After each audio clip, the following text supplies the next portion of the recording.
শ্রীলঙ্কার বিপক্ষে দ্বিতীয় ওয়ানডে ম্যাচে বাউন্ডারির ধারে একটি ড্রাইভ দিয়ে বল থামানোর চেষ্টায় কোমরে চোটে পড়েছেন বাংলাদেশের তারকা ব্যাটার নাজমুল হোসেন শান্ত। চোটের পর মাঠে নামেননি এবং বর্তমানে বিশ্রাম থেকে বরফ দিয়ে চিকিৎসা নিচ্ছেন।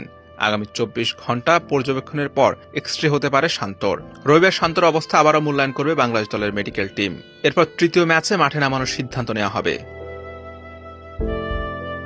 গতকাল বাউন্ডারিতে ফিল্ডিং এর সময় তিনি চোট পান। এরপর ফিজিও তার কাছে ছুটে আসেন। অবস্থা বেগতিক দেখে মাঠ ছেড়ে দেন শান্ত।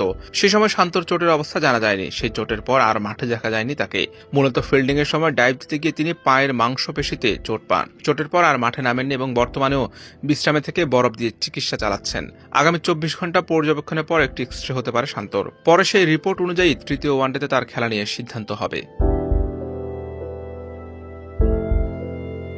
এর আগে প্রথমে ব্যাট করা বাংলাদেশের হয়ে গতকাল ব্যাট হাতে ভালো করতে পারেননি শান্ত। ম্যাচের শুরুতে তানজিদ তামিম দ্রুত ফেরার পর তিনি দলের হাল ধরার চেষ্টা চালান পারভেজ হোসেন ইমনের সঙ্গে। এই দুজনের সাবলীল ব্যাটিংয়ে ঘুরে দাঁড়াতে থাকে টাইগাররা, তবে উইকেটে থিতি হয়েও ইনিংস বড় করতে পারেননি। 12তম ওভারে চারিত আসালাঙ্কাকে উড়িয়ে মারতে গিয়ে কাউ কর্নারে ধরা পড়েন। 19 বলে 14 রান করে সাজঘরে ফেরেন এই টপ অর্ডার ব্যাটার। এর আগে প্রথম ওয়ানডেতেও ক্রিজে থিতু হয়ে ইনিংস বড় করতে পারেননি শান্ত।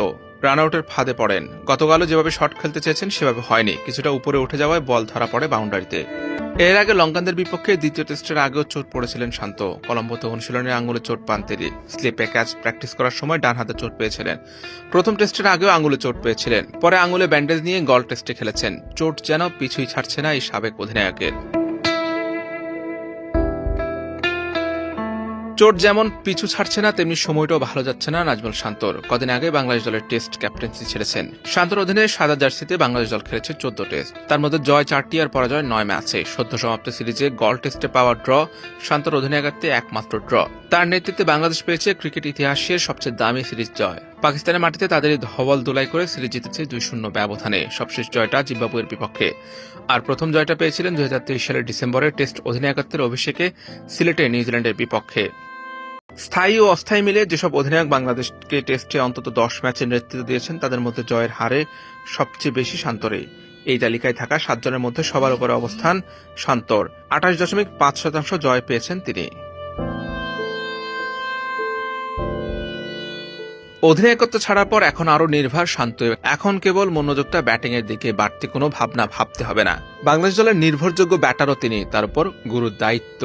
শ্রীলঙ্কার বিপক্ষে সিরিজ নির্ধারণী ম্যাচে শান্ত না থাকলে দলের জন্য এটি বড় ধাক্কা হতে পারে।